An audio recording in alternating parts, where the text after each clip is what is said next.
Hi everyone, welcome to my new tutorial. In this video I will show you how to rotate the image. Like everyone else, sometimes I take photos with my phone, and if the phone is upside down, the photo unfortunately looks like this one. Then let me show you how to turn the photo into the right direction. The photo rotation is very easy in PhotoDirector. So now we're going to edit this image, so click on Edit.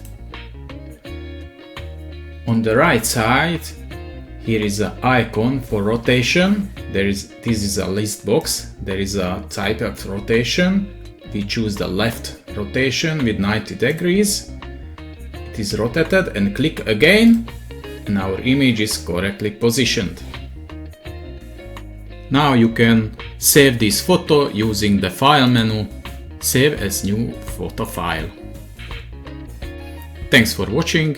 If you like this video, make sure to subscribe for more, and see you in the next video.